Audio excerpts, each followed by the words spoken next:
네, 오늘 이 시간에 이웃사랑 나눔잔치를 맞이해서 믿음으로 구원의 은혜를 누리십시오. 믿음으로 구원의 은혜를 누리십시오. 이 제목의 말씀을 가지고 함께 하나님의 은혜를 나누겠습니다. 오늘 거룩한 주일 이웃사랑 나눔잔치에 함께 하시는 우리 모든 성도님들과 또 처음 초대되어서 예배 자리에 함께 하시는 모든 분들 정말 주님의 이름으로 환영하고 축복합니다. 너무 잘 오셨습니다. 나의 결심, 나의 노력, 나의 의지 굉장히 중요한 것이지만 하나님의 사랑과 은혜로 우리를 이곳까지 인도하셨고 또 오늘 예배를 통해서 나의 삶에 놀라운 구원의 은혜를 베풀어 주실 줄로 믿습니다. 우리 서로 한번 반갑게 인사하겠습니다. 참 잘 오셨습니다. 인사하겠습니다.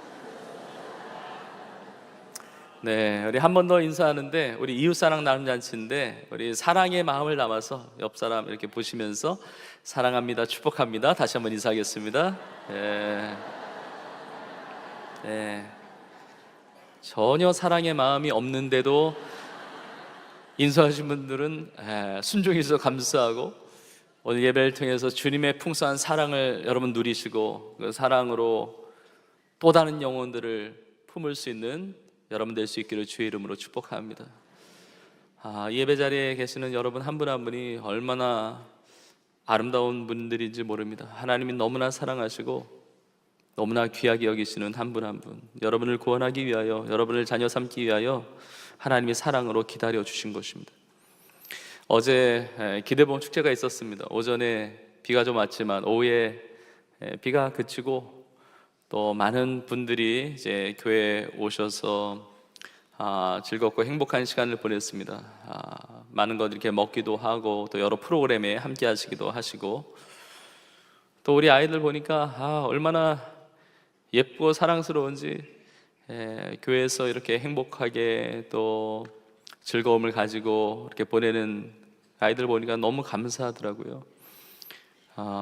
우리 성도님들의 수고와 또 그 기도와 헌신이 결단코 헛되지 않고 하나님의 그 수고와 그 섬김을 다 기억하시고 아름다운 구원의 열매로 맺게 하여 줄 줄로 믿습니다. 우리 성도님들 너무 수고 많으셨고 너무 애 많이 쓰셨습니다. 하나님의 놀라운 은혜가 함께 할 줄로 믿습니다. 그리고 어제 이제 많은 분들이 우리 교회 오셨는데 쉽지 않죠. 예수를 믿지 않는데 교회까지 온다는 것 어려운 것입니다. 그런데 이렇게 초대받아서 오시고 또 방문하시고 또 어제 오셨을 뿐만이 아니고 또 오늘 이렇게 예배 자리에 함께 해주신 여러분들 너무나 감사합니다. 정말 하나님께서 얼마나 여러분을 사랑하시고 귀하게 보시는지 모릅니다. 로마서 10장에 보니까 하나님이 뭐라고 말씀하시냐면 아름답도다 좋은 소식을 전하는 자들의 발이요 이렇게 말씀하시거든요. 아름답다고 말씀하세요. 좋은 소식 복음인데 예수님을 믿으면 구원받고 하나님의 자녀가 되는 이 놀라운 복된 소식 전하는 자들의 발이 아름답다는 겁니다. 복음을 전하는 우리 성도님들의 발걸음이 너무나 아름답고 우리 성도님들의 삶이 너무나 아름다우시고 그 아름다움의 여정에 함께하고 있는 오늘 새 가족으로 또 새롭게 오신 처음 방문하신 모든 분들 다 아름다운 분들이신 줄로 믿습니다. 그 성경에 아름답다는 이 단어가 호라이오스라고 하는 그 원어 단어인데 이게 어떤 의미가 있냐면 꽃이 만발하다는 의미가 있거든요. 그러니까 꽃이 만발한 것처럼 꽃이 시들어 있는 것도 아니고 꽃이 피담한 것도 아니고 만발한 그 꽃과 같이 아름답다는 거예요. 우리 성도님들 또 오늘 오신 분들 이 예배 자리에 함께 하시는 모든 분들 보면 진짜 꽃과 같이 아니 꽃보다 더 아름다우신 거예요. 그런 생각을 합니다. 어떻게 보면 이 예배 자리가 꽃밭이에요. 꽃밭. 목사님 저는 무슨 꽃입니까? 묻지 마세요. 너무 아름다우시다니까요. 너무 아름답고 예쁘고 멋진 꽃들인데 예수님을 믿는 신앙생활이 가장 아름답고 가장 축복이 되는 삶이기 때문에 오늘 이 예배를 통해서 이 설교의 제목처럼 믿음으로 구원의 은혜를 누리는 아름다운 여러분의 삶이 되기를 주의 이름으로 축복합니다. 짧은 시간 말씀을 나누는데 제가 구원에 관련해서 두 가지의 메시지를 함께 나누고자 합니다. 첫 번째는 무엇이냐면 구원은 하나님의 은혜입니다. 한번 저를 따라해 보시겠습니까? 구원은 하나님의 은혜입니다. 하나님의 은혜라는 것은 하나님이 하시는 것이라는 겁니다. 그러니까 내가 하는 게 아닙니다. 내 능력, 내 노력, 나의 힘, 내가 사랑받을 자격이 있으니까, 내가 구원받을 자격이 있으니까, 그것이 아니고 성경에 보니까 모든 인간은 다 죄인이고 하나님은 사랑의 하나님이시지만 공의의 하나님이시기 때문에 죄를 그냥 없다 여기실 수가 없는 것입니다. 죄를 사함받지 못하면, 죄를 해결하지 못하면 죄로 말미암은 심판을 받게 되는 것입니다. 성경에 보니까 죄 사함받지 않으면 영원한 형벌에 떨어지게 되는 것입니다. 근데 어떻게 구원받을 수 있습니까? 모든 인간이 다 죄 가운데 있기 때문에 우리를 구원할 구원자가 없는데, 하나님께서 자신의 독생자 예수님을 이 땅에 보내주심으로, 나의 죄를 대신하여 십자가에 피 흘려 죽으시고 부활하심으로 우리의 유일한 구원자가 되신 것입니다. 내가 한 것이 있습니까? 하나님이 다 하신 것이죠. 하나님의 은혜입니다.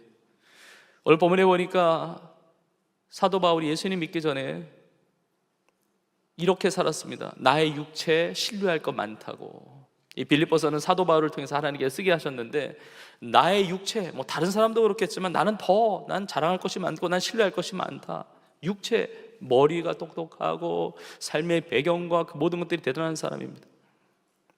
여러분, 유대인들은 선민의식이 있었잖아요. 그러니까 다른 민족도 아니고 나는 이스라엘 사람이고 히브리인 중에 히브리인이고 유대인으로서 난지 8일 만에 나는 할례를 받고 율법 교육을 받고, 그리고 유대인으로서 이 팔레스타인 지역 안에서 살았던 것이 아니라 조상 때 언젠지는 모르지만 해외로 이주해서 살았거든요. 그러니까 디아스포라 유대인으로 살면서 다소라는 지역에서 태어났습니다. 근데 유대인인데 로마 시민권을 가지고 있었거든요. 그 당시에 세계 최고의 제국 로마의 시민권을 유대인이 어떻게 얻을 수가 있습니까? 그러니까 영향력이 있었다는 것이죠.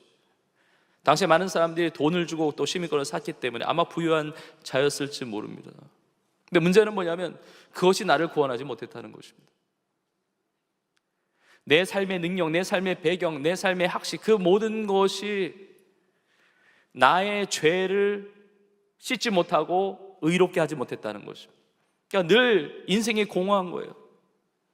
열심히 공부해도, 열심히 살아도, 대단한 배경과 대단한 능력과 대단한 부요를 가지고 삶에도 불구하고 늘 인생에 고민이 있는 것입니다. 인생이 방황하고 있는 것이죠. 내가 유대인인데 좀 뿌리를 찾아야 되지 않을까? 유대인들이 율법 교육을 잘 받는다고 그러는데, 그래서 오늘날로 말하면 유학을 간 거죠. 예루살렘으로 가서 그 당시에 최고의 랍비 중에 랍비였던 율법 학자였던 가말리엘이라고 하는 사람에게 이제 교육을 받는 겁니다. 오늘날로 말하면 가말리엘 유니버시티에 들어와가지고 가말리엘 대학에 그냥 장학생으로 들어와가지고 그냥 수석 졸업하고 그렇게 막 교육을 받았단 말이에요. 율법은 뭐고 이걸 지켜야 되고 이렇게 해야 되고 막 했단 말이에요. 근데 문제는 뭐냐면 그게 자기를 죄인을 의인 되게 하지 못했다는 것입니다. 자기를 구원하지 못했다는 것이죠. 죄를 해결하지 못했다는 것이 무엇입니까? 자유함이 없는 거예요. 왜냐하면 죽음을 이길 수가 없거든요. 심판을 이길 수가 없거든요. 영원한 형벌 가운데 떨어질 수밖에 없고 늘 그냥 불안한 겁니다. 염려가 되는 겁니다. 여러분, 살다가 어떤 모양으로 살든 죽는데 거기에 무슨 인생에 자유함이 있고 기쁨이 있고 행복이 있겠습니까? 이 사도 바울이 왜 그런 안타까운 인생을 살았습니까? 하나님의 은혜가 뭔지를 누리지를 못했다는 것이죠. 나의 힘, 나의 능력, 내 실력, 내가 가지고 있는 모든 것으로 구원받는다고 착각한 것이죠. 죄를 해결할 수 있다고 착각한 것이죠. 여러분, 그러나 그렇지 않습니다. 물론 나의 노력이 중요합니다. 나의 능력도 중요합니다. 이 자리에, 예배 자리에 내가 선택하고 결단해서 온 것 혹은 와주신 것 다 중요해요. 근데 여러분, 인생에 정작 중요한 것들은 내가 선택할 수 없는 것들이 많습니다. 내 선택을 넘어간 것이 너무 많습니다. 여러분, 우리가 이 세상을 살아갈 것도 내가 선택한 것이 아닙니다. 내가 태어나기 전에 나는 세상에 태어날 것이냐 말 것이냐 그 선택하신 분 계세요? 아닙니다. 나는 어느 가정에 태어날 것이다 선택하지 않았습니다. 나는 어느 시대에 태어날 것이다, 내가 태어날 연도와 날짜를 정하신 분이 있습니까? 없죠. 난 태어날 때 어떤 부모님 밑에서 자라날 거야. 택한 사람 아무도 없습니다. 심지어 내가 가지고 있는 이름도 내가 정한 것이 아닙니다. 제 이름이 황덕영인데 제가 저 이름을 짓는다면 아마 이렇게 짓지 않을지도 모르지만, 나의 이름을 내가 개명하지 않는다면 사실은 내가 가지고 있는 이름은 나의 부모님이나 나를 잘 알고 나를 사랑하는 누군가가 지어준 이름이죠. 내가 나의 성씨, 나의 가문을 정한 것이 아닙니다. 나의 성별도 내가 정한 것이 아닙니다. 여러분, 이것이 우연이라고 생각합니까? 어쩌다가 된 것이라고 생각합니까? 나의 힘이요? 나의 능력이요? 구원받는 것도 하나님의 은혜지만 내가 살아가는 모든 삶도 하나님의 특별한 섭리와 하나님의 사랑과 하나님의 은혜가 있는 줄로 믿습니다. 여러분, 이것을 우리가 먼저 알아야 된다는 것이죠. 내가 살아가는 모든 것이 하나님의 은혜이고 내가 죄사함 받고 구원받는 것도 다 하나님의 은혜라는 사실을. 여러분, 하나님이 나를 아십니다. 나를 보십니다. 나를 사랑하십니다. 나를 귀하게 여기십니다.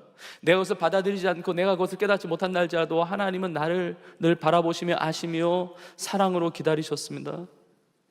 여러분, 언제부터 주님이 나를 보셨다고 생각하십니까? 언제부터 주님이 나를 아셨다고 생각하십니까? 내가 교회 가야 되겠다, 그렇게 결심한 순간부터 하나님이 나를 관심도 없으시다가 나를 주목하시고 보십니까? 나의 삶을 전혀 알지도 못하고 보시지도 않는 하나님이 오늘 이렇게 교회에 왔으니까 이제 나의 삶을 보시고 아신다고 생각하십니까? 절대 그렇지 않습니다. 언제부터 나를 보시고 아셨느냐? 시편 139편 16절에 이렇게 시편 기자인 다윗이 고백합니다. 내 형질이 이루어지기 전에 주의 눈이 보셨으며 나를 위하여 정한 날이 하루도 되기 전에 주의 책에 다 기록이 되었나이다. 놀랍지 않습니까? 내 형질이 이루어지기 전에 주의 눈이 보셨는데, 내 형질이 이루어졌다는 것은 어머니 뱃속에서 내가 태아로 있기 전부터, 내 몸이 만들어지기 전부터 나를 보셨다는 겁니다. 내가 볼 게 어디 있습니까? 존재가 없는데, 근데 주님의 눈이 보셨다는 거예요. 놀랍죠? 너무 신비스러운 것이죠. 내 노력과 내 힘과 내 능력이 아니라니까요. 나를 사랑의 눈으로 보시고 나를 보배롭게 여기시고 나를 존귀하게 여기시고 나의 인생을 아시고 나의 이름을 아시고 나의 모든 것을 아시는 주님이 내가 이 땅에 지음받기 전부터 주의 눈이 보셨다는 거예요. 이게 얼마나 놀라운 것인지. 이 시편을 기록하고 있는 다윗이 그 전에 구절인 시편 139편 14절에서 이렇게 고백합니다. 내가 주께 감사하옴은 나를 지으심이 심히 기묘하십니다. 주께서 하시는 일이 기이함을 내 영혼이 잘 아나이다. 내가 주님 앞에 감사할 수밖에 없어요. 왜냐하면 다 주님께서 하신 일이기 때문에. 나를 지으심이 심히 기묘하신 거예요. 우리가 읽는 성경이 개역 개정이라고 하는 번역 성경인데, 우리 한국교회가 예전에 많이 쓰던 성경이 개역 한글 성경인데 그 번역본에는 이렇게 기록되었었습니다. 나를 지으심이 신묘막측하십니다. 나를 지으신 것이 너무 신기하고 너무 놀라운 거예요. 너무 놀라운 거예요. 여러분, 성경이 66권으로 되어 있는데 첫 권이 창세기입니다. 창세기 첫 장 첫 절. 사실 성경 전체 첫 장 첫 절이 이렇게 시작을 합니다. 태초에 하나님이 천지를 창조하시니라. 이 천지 만물을 하나님이 창조하신 것입니다. 여러분, 어떻게 이 세상 만물이 우연히 생겼다고 볼 수가 있습니까? 절대 그렇지 않습니다. 온 우주 만물의 이 운행과 이 지구의 생태계와 물론 인간의 죄됨으로 말미암아 많이 상하고 또 위기도 있고 여러 가지 부족함들이 있지만, 그러나 하나님이 지으실 때 정말 온전한 아름다운 모습으로 이 세상 만물을 창조하시고, 여러분, 우리 인간을 보십시오. 우연히 생겨난 것입니까? 하나님이 정말 세밀하고 아름답게 디자인하시고 그 창조의 그 섭리를 따라서 우리를 지으신 거 아니겠습니까? 너무 놀라운 거예요. 나의 존재가 너무 놀라운 것입니다. 내가 살아가는 모든 삶이 하나님의 은혜이고, 특별히 죄로 말미암아 죽어서 영원한 멸망을 당할 수밖에 없는 우리의 삶인데, 하나님이 나를 택하셔서 하나님의 자녀로 삼아주신다는 것입니다. 하나님의 은혜로 말미암아 나에게 구원의 은혜를 베풀어 주신다는 것입니다. 저는 확실히 믿기는 오늘 이 예배 자리에 계시는 우리 성도님들은 말할 것도 없고 오늘 교회에 처음 나오신 분들이라 할지라도 하나님께서 여러분을 구원하기 위한 놀라운 택하심의 은혜가 있기 때문에 이 자리로 불러주신 줄로 믿습니다. 여러분, 하나님께서 나를 언제 택하셨다고 생각하세요? 내가 교회 다닐 때부터가 아닙니다. 내가 열심히 선한 일을 행할 때부터가 아닙니다. 내가 언제부터 하나님이 나를 하나님의 자녀 삼기로 구원하시기로 택하셨다고 생각하세요? 그런 놀라운 말씀이 있습니다. 저는 오늘 놀라운 말씀만 하려고 그래요. 에베소서 1장 4절 이하에 이렇게 나와 있습니다. 곧 창세 전에 그리스도 안에서 우리를 택하사 우리로 사랑 안에서 그 앞에 거룩하고 흠이 없게 하시려고 그 기쁘신 뜻대로 우리를 예정하사, 예정하셨다는 것은 미리 정하신 거예요. 미리 정하셨습니다. 우리를 예정하사 예수 그리스도로 말미암아 자기의 아들들이 되게 하셨으니. 나의 존재는 어떤 존재냐? 창세 전에 하나님이 택해 주신 존재이고 하나님의 기쁘신 뜻을 위하여 예정하시고 하나님의 자녀 삼으시는 놀란 은혜를 받고 구원받는 존재로 나를 불러주신 것입니다. 이게 놀라운 겁니다. 하나님이 택하셨어요. 그래서 사도 바울이 고백하는 겁니다. 내가 육체를 신뢰할 만한데 근데 그리스도를 아는 지식에 가장 고상하기 때문에 그리스도를 위하여 내가 다 잃어버리고 다른 것 다 배설물로 여긴다는 것입니다. 내 배경, 내 학식, 내 모든 실력, 내 모든 가지고 있는 부와 명예와 건강과 이 모든 것들 예수 그리스도를 아는 지식이 가장 고상하기 때문에 예수 그리스도를 아는 지식이 무엇입니까? 하나님이 나를 택하셔서 죄된 나를 구원하기 위하여 하나님의 독생자 예수님을 나를 대신하여 십자가에 피 흘려 죽으시고 부활하게 하심으로 나를 구원하게 하셨다는 것이죠. 그러니까 내 노력과 내 힘이 아니라 하나님의 전적인 은혜로 택하심을 받고 예수 그리스도로 말미암아 구원받았다는 사실을 깨닫게 되었다는 것입니다. 이것이 그리스도를 아는 지식이에요. 그래서 요한일서 4장 10절에서 이렇게 고백합니다. 사랑은 여기 있으니 우리가 하나님을 사랑한 것이 아니요 하나님이 우리를 사랑하사 우리 죄를 속하게 하신다는 것을 깨끗하게 씻어주시는 거예요. 정결케 하시는 것이 용서해 주시는 것입니다. 우리 죄를 속하기 위하여 화목제물로 그 아들을 보내셨습니다. 하나님과 화목되게 하기 위하여 우리가 하나님의 형상대로 지음받았기 때문에 하나님과 화목을 이루지 않으면 우리 인생에 평강이 없습니다. 우리 인생에 자유함이 없습니다. 기쁨과 행복이 없습니다. 예수 그리스도로 말미암아 화목제물 되어 나의 죄를 대신하여 십자가에 죽으시고 부활하신 예수님으로 말미암아 우리 하나님께 화목해 되고 구원받는 하나님의 자녀로 살게 된 것입니다. 그래서 나의 노력과 나의 힘과 나의 인생을 자랑하던 그 바울이 나중에 뭐라고 고백하는지 아세요? 고린도전서 10장 15절의 말씀이에요. 그러나 내가 나 된 것은 하나님의 은혜로 된 것이니 내게 주신 그의 은혜가 헛되지 아니하여 내가 모든 사도보다 더 많이 수고하였으나 내가 한 것이 아니요 오직 나와 함께 하신 하나님의 은혜로라. 오늘 예배드리시는 모든 분들 우리 모두가 다 나를 구원하시는 하나님의 은혜 또 나의 삶을 인도하시는 그 하나님의 놀라운 은혜를 마음껏 누리실 수 있기를 주님의 이름으로 축복합니다. 구원에 관련된 두 번째 중요한 메시지가 있습니다. 구원은 믿음으로 받는 것입니다. 자, 하나님의 은혜로 나를 택하셨고 그리고 내 형질이 이루어지기 전에 내가 지음받기 전에 이미 주의 눈이 보셨고 나를 사랑으로 바라보셨는데 근데 하나님의 은혜가 있잖아요. 우리를 구원하시는 하나님의 은혜가 있는데 이것은 믿음을 통해서 그 구원의 은혜가 나의 것이 되는 것입니다. 하나님이 은혜를 베풀어 주시는데 내가 내 마음을 열지 않으면 내가 받아들이지 않으면 그 구원의 은혜는 나의 것이 될 수가 없어요. 왜냐하면 하나님은 인격적이신 분이시거든요.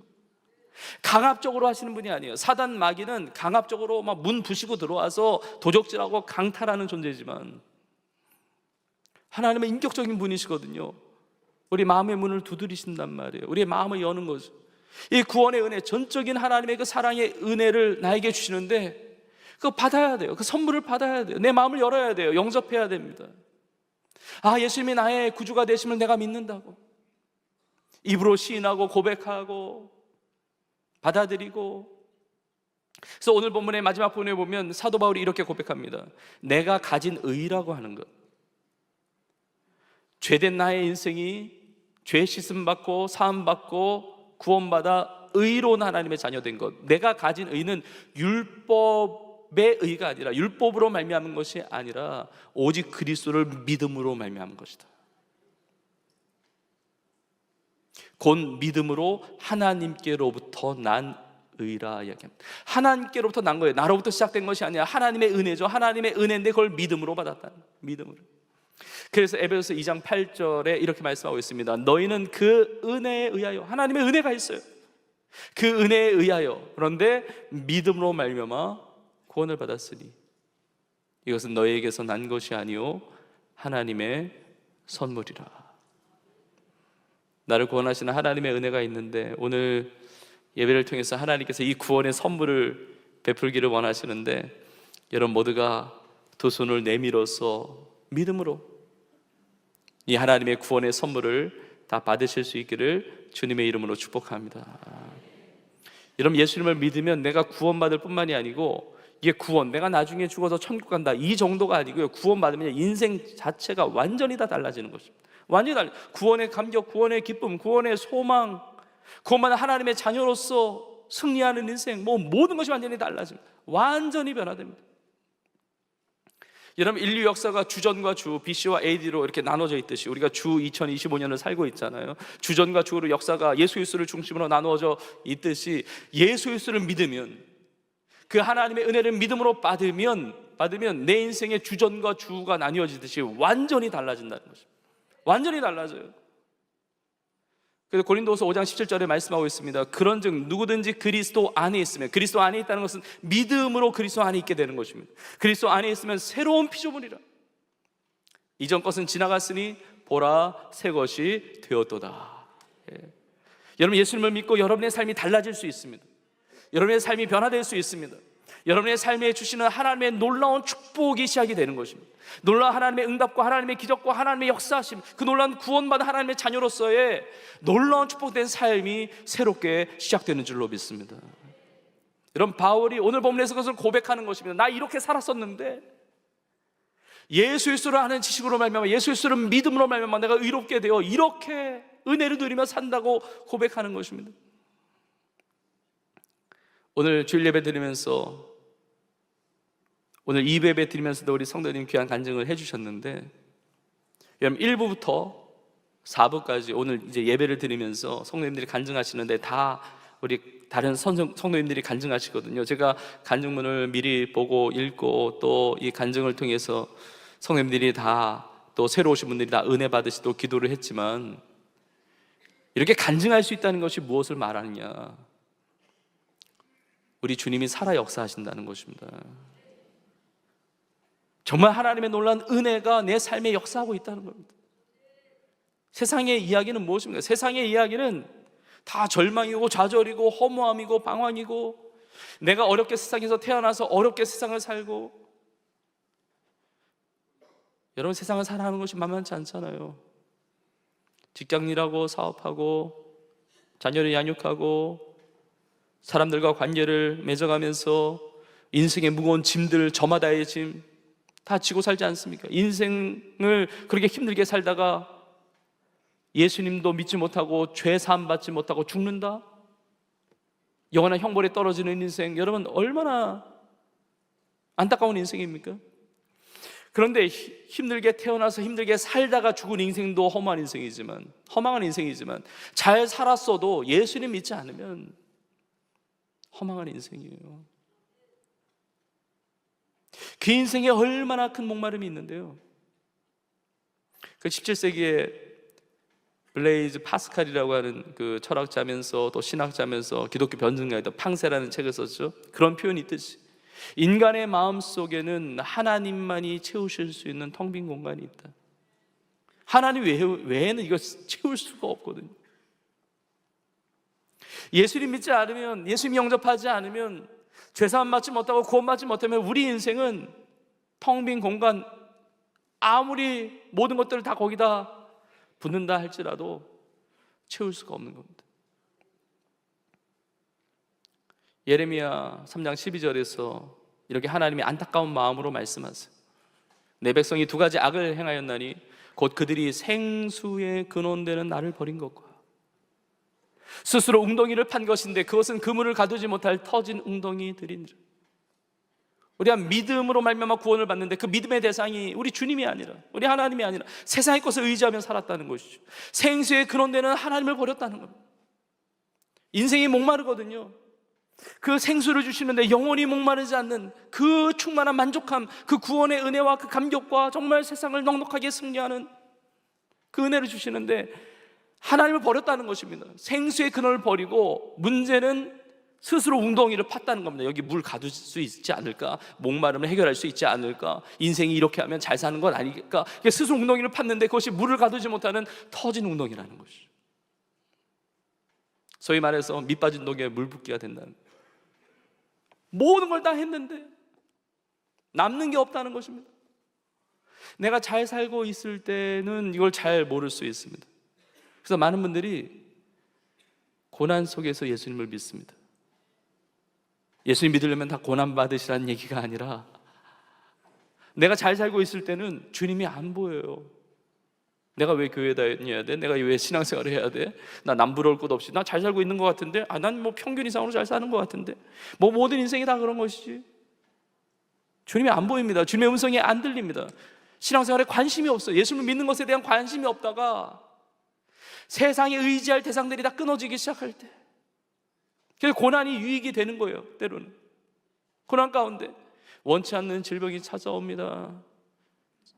자녀에게 어려움이 생깁니다. 여러 가지 인생의 상처와 그 아픔을 경험합니다. 내 인생에 많은 무거운 것들을 경험할 때, 정말 낭떠러지에 있는 것과 같이 저 막다른 골목에 있을 때 주님이 보이기 시작하는 것입니다. 주님이 사랑으로 나를 여전히 기다리고 계심을 알게 되는 것입니다. 주님을 의지하게 되는 것이죠. 다른 세상에 손을 내밀던 나의 인생이 주님의 그 은혜, 하나님의 놀라운 구원의 은혜를 받을 수 있는 그 믿음의 자리로 나아가게 되는 것입니다. 이 팔레스타인 지역에 이스라엘 땅에 사마리아라고 하는 지역이 있는데, 그 사마리아 지역 안에 수가성이라고 하는 자그마한 동네가 있습니다. 거기에 한 여인이 있었는데 이 여인이 인생에 너무 큰 아픔들이 많았습니다. 결혼 생활을 5번이나 실패를 하고 인간에 대한 상처, 그러니까 세상을 살기 싫은 거죠. 인생의 목마름, 막 갈증이 너무 많은 것입니다.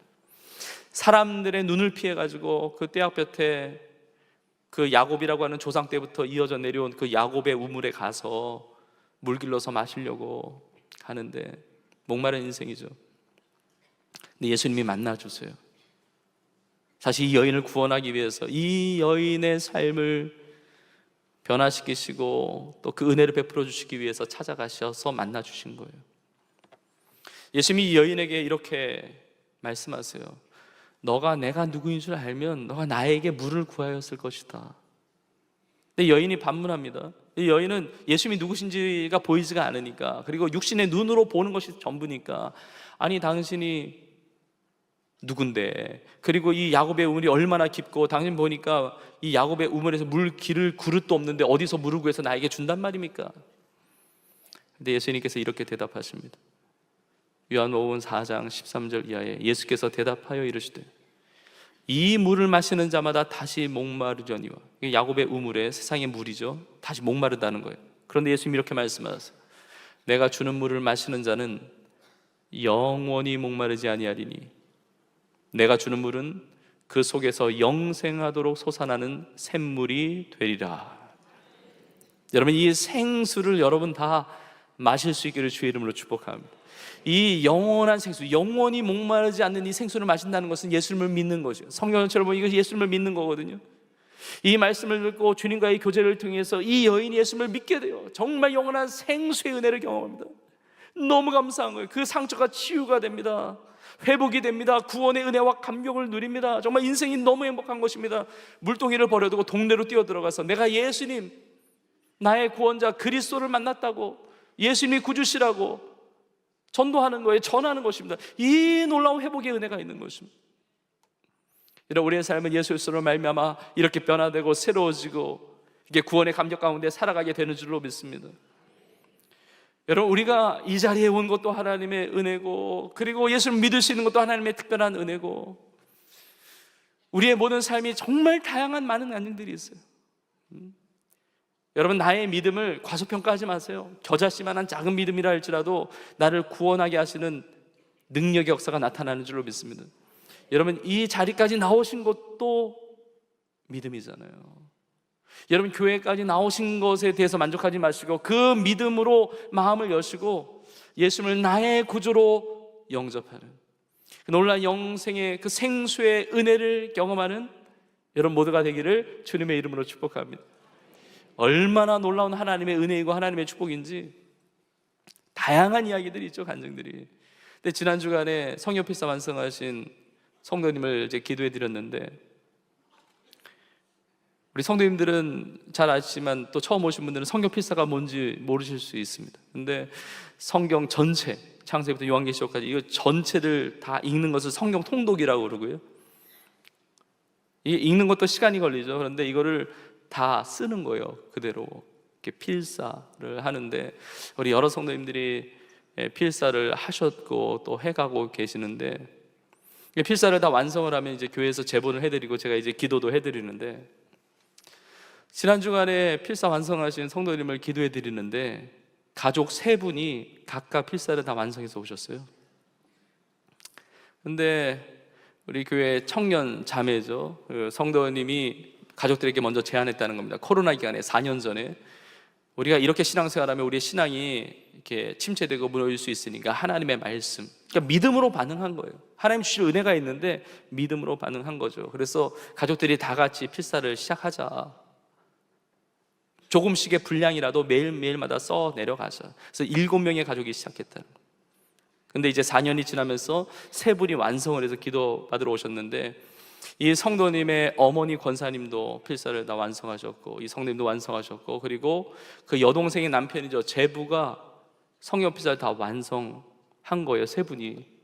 근데 놀라운 사실은 뭐냐면, 제가 많은 성도님들 성경 필사 기도해 드렸는데 성경 필사를 한 성도님들만 기도해 드렸었거든요.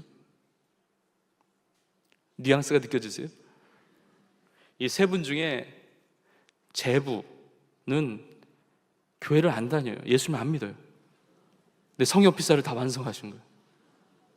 어떻게 이게, 왜냐면 예수님 믿고 신앙생활을 잘해도 성경 필사 하기가 어려운데, 아니 교회도 안 다니고 등록도 안 하고 예수님도 안 믿는 이 제부가 어떻게 성경 필사를 완성했냐. 제가 물어보니까 4년 전에는 결혼하기 전이었대요.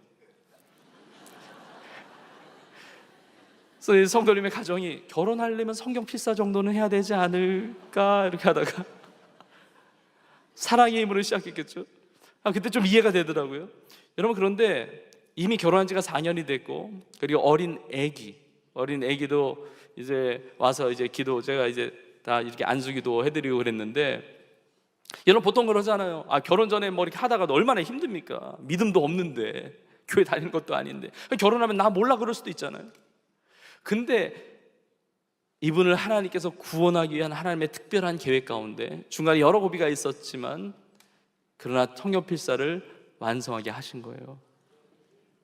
하나님이 그 귀한 믿음, 그 반응을 통해서 하나님의 택하심의 그 은혜 가운데 하나님이 구원해 주시는 거죠. 그래서 어제 기대보험 축제 때도 오시고 오늘 이 2부 예배 때 함께하고 또 등록을 합니다. 여러분, 정말 놀라운 거 아닙니까? 정말 나의 자그마한 그 믿음과 그 반응이, 하나님이 나를 향한 그 아름다운 은혜가 있는데, 뭐 우리 교회는 등록하려면 성경 필사 정도는 해야 되느냐, 이게 아닙니다. 여러분, 너무 기쁜 소식이 있어요. 성경 필사 안 하셨어도 오늘 등록하실 수 있어요. 내가 뭐 이렇게 봉사하거나 섬긴 거 하나도 없어도 오늘 이 시간에 전적인 하나님의 은혜로 받는 이 구원, 여러분 믿음으로 다 구원받는 하나님의 자녀가 되실 수가 있습니다. 여러분 모든 것이 하나님의 은혜예요. 우리가 살아가는 모든 것이, 여러분 오늘 이 시간 예배드리는 그 모든 것들 하나님의 은혜의 인도하심이고, 내가 믿음으로 마음을 열고 주님을 영접한다면 내 삶에 놀라운 구원의 은혜, 그리고 내 삶을 책임져 주시고 역사하시는 하나님의 기적의 놀라운 은혜의 축복이 있게 될 줄로 믿습니다. 오늘 설교의 마지막 구절입니다. 고린도후서 6장 2절에 이렇게 말씀하고 있습니다. 이르시되 내가 은혜 베풀 때 너에게 듣고 구원의 날에 너를 도왔다 하셨으니, 보라 지금은 은혜 받을 만한 때요, 보라 지금은 구원의 날이로다. 오늘 하나님의 놀라운 사랑, 그 은혜가 임하고 있고, 미루지 마십시오. 오늘이 구원의 날입니다. 하나님이 오랫동안 기다리셨어요. 창세 전부터 택하시고 내가 만들어지기 전에 보셨고 사랑으로 기다리셨고, 하나님의 은혜로 이 자리 예배 가운데 하나님께서 불러주셨는데, 모두가 다 하나님의 은혜로 믿음으로 말미암아 다 예수님을 구주로 영접하고 영원한 생명, 그 은혜를 누리는 우리 모두가 될 수 있기를 주님의 이름으로 축원합니다. 오늘 주신 말씀을 믿음으로 받으면서 함께 고백하며 찬양하겠습니다. 하나님이 나를 얼마나 많이 사랑하시는지 모릅니다. 근데 창세전에 나를 사랑하시고 택하시고, 또 나도 믿음으로 주님을 바라보면 나의 삶을 복되게 하시고 나의 삶을 축복하시고 인도해 가시는 것입니다.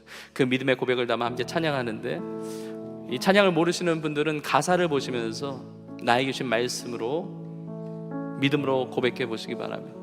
이 말씀의 은혜, 이 찬양의 은혜가 우리와 함께 하시기를 소망합니다.